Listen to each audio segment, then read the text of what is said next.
নমস্কার, সৌভাগ্য সমৃদ্ধি জ্যোতিষ আলোচনায় আজকে যে বিষয়টা নিয়ে আলোচনা করব একদম ইন্টারেস্টিং একটি আলোচনা। সেটা কি? নিজের ভাগ্য নিজে চিনুন।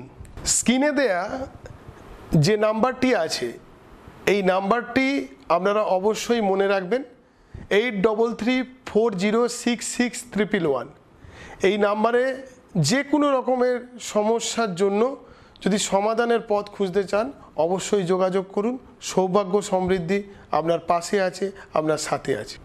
আমরা প্রত্যেকেই ভাগ্য নিয়ে খুব সচেতন। প্রত্যেকেই আমরা সারাদিন নিজস্ব চিন্তা ভাবনায় এটাই আলোচনা করি যে অদূর ভবিষ্যতে আমাদের ভাগ্য কেমন হবে, বা সত্যিই কি আমার ভাগ্যে কোনো মিরাকেল আছে, কিভাবে জানবো? সেই জানার জায়গাটা থেকে যদি আমরা দেখি যে প্রত্যেকের ভাগ্য কিন্তু তার নিজস্ব হস্ত করতলে অঙ্কিত রয়েছে। কিভাবে সেটা একটু আমরা চিত্রের মাধ্যমে একটু দেখে নেব, জেনে নেব এবং শিখে নেব।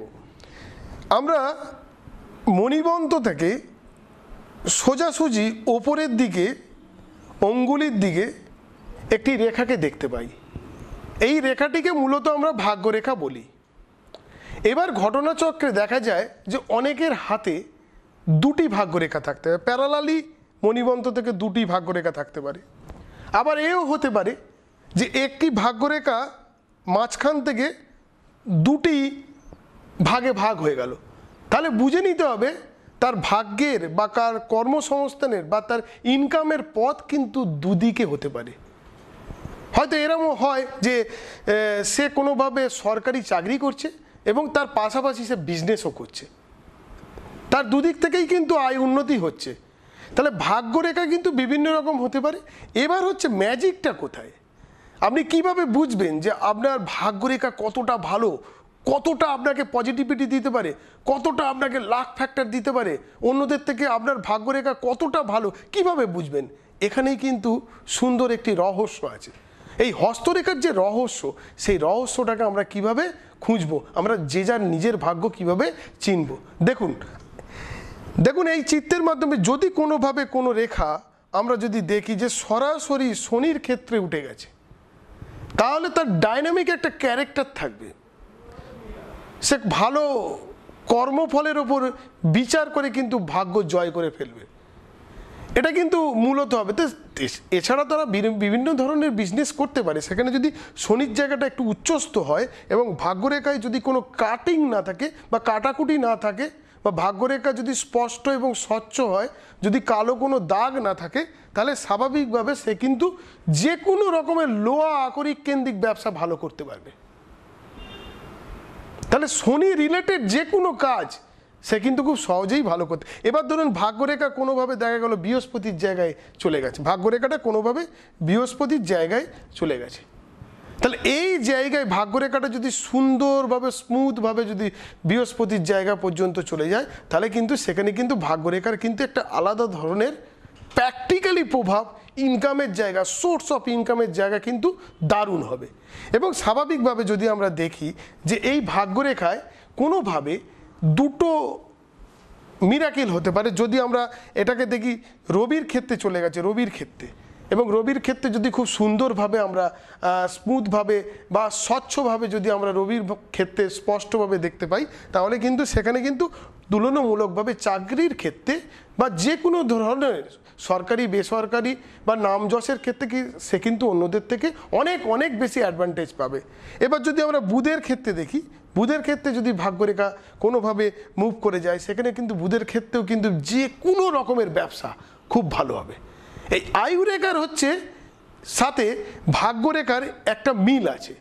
আমি আগেও বলেছি যে আয়ুরেখার যে জায়গা থেকে আমরা শেষ করব, সেখানে ভাগ্যরেখার একটা কিন্তু আলাদা ধরনের ডাইনামিক ম্যাটার্স থাকবে। তাহলে যদি ভাগ্যরেখা অনেক বেশি প্র্যাকটিক্যালি ভালো থাকে এবং সুন্দর থাকে, তাহলে কিন্তু তারা এই ধরনের ফ্লেভারগুলো কিন্তু পাবে।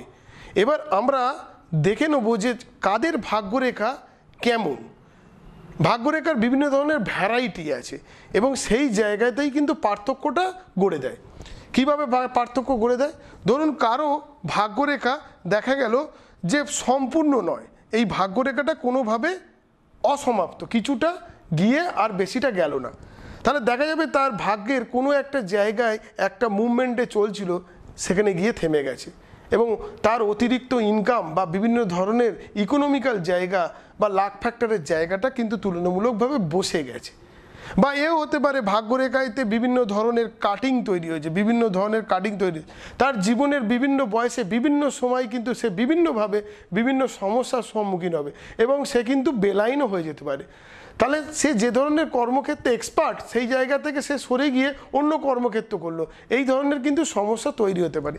এবার ধরুন ভাগ্যরেখাতে কিন্তু লুকিয়ে রয়েছে আপনার সেলফ ডিফেন্সের জায়গা বা একটা গার্ডের জায়গা। অনেক সময় দেখবেন এই ভাগ্যরেখা কোনো কারণবশত প্যারালালি ছোট রেখা হয়ে হাতে বিভিন্ন রকমের একটা স্পিরিচুয়াল সাইন তৈরি করলো, ধরুন ত্রিশূলের একটা সাইন তৈরি করলো, তাহলে বুঝে নিতে হবে যে এর এই ভাগ্যরেখার সাথে এ কিন্তু একটা প্রোটেকশান পাচ্ছে এবং স্পিরিচুয়াল প্রোটেকশান পাচ্ছে। কোনোভাবে বিভিন্ন সময় যদি এর বিভিন্ন প্রবলেমের মধ্যে ফেঁসে যায়, তখন কিন্তু এই স্পিরিচুয়াল যে রেখা আছে, স্পিরিচুয়াল যে একটা কনসেপ্ট তৈরি হয়েছে, এটা কিন্তু তাকে অনেকভাবে সুস্থতা দেবে এবং অনেকভাবে তাকে কিন্তু রক্ষা করবে। এবং এই ভাগ্যরেখার সাথে বিভিন্ন রকমের রেখার মেলবন্ধনের সাথে যদি কোনোভাবে ভাগ্যরেখার সাথে দেখা যায় যে অন্যান্য ছোটোখাটো রেখার জয়েন্ট হয়ে আয়তক্ষেত্র বা বর্গক্ষেত্র তৈরি করেছে বা কোনোভাবে বর্গক্ষেত্র তৈরি করেছে, তাহলে কিন্তু তার জায়গা জমি প্রপার্টি এবং প্রমোটিং সেক্টরের বিভিন্ন জিনিস সম্পর্কে কিন্তু অন্যদের থেকে আগ্রহ কিন্তু বাড়বে।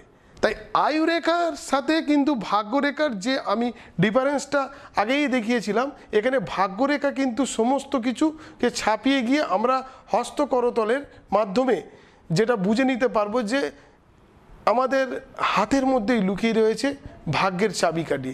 তাই যেভাবেই হোক আপনি তার সাথে কোনোভাবেই কিন্তু সম্পর্ক থেকে বিচ্ছিন্ন হতে পারবেন না। প্রত্যেকের নিজস্ব একটা ভাগ্য রেখা আছে, তাই নিজের ভাগ্য নিজে চিনুন এবং আপনার নিজস্ব ভাগ্যরেখাকে বিচার করুন এবং সূক্ষ্ম বিচারের মাধ্যমে আপনি ঠিক করুন যে আপনার ওই ভাগ্যরেখা কোন জায়গায় বা কিভাবে পজিটিভিটি দিচ্ছে আর কিভাবে নেগেটিভিটি দিচ্ছে। যদি পজিটিভ কোনো সিগন্যাল পান বা নেগেটিভ কোনো সিগন্যাল পান, অবশ্যই সেটার জন্য পুনরায় কিন্তু সাক্ষাতের প্রয়োজন আছে। তাই অবশ্যই স্ক্রিনে দেয়া যে নাম্বারটি আছে, এই নাম্বারটি আপনারা অবশ্যই মনে রাখবেন, 8334066311। এই নাম্বারে যে কোনো রকমের সমস্যার জন্য যদি সমাধানের পথ খুঁজতে চান, অবশ্যই যোগাযোগ করুন। সৌভাগ্য সমৃদ্ধি আপনার পাশে আছে, আপনার সাথে আছে। আপনারা সুখে থাকুন, আনন্দে থাকুন। সৌভাগ্য সমৃদ্ধি আপনার হাতেই লুকিয়ে রয়েছে, সৌভাগ্য সমৃদ্ধি হাতেই লুকিয়ে রয়েছে। তাই নিজেকে চিনুন, নিজের ভাগ্যকে চিনুন। নমস্কার।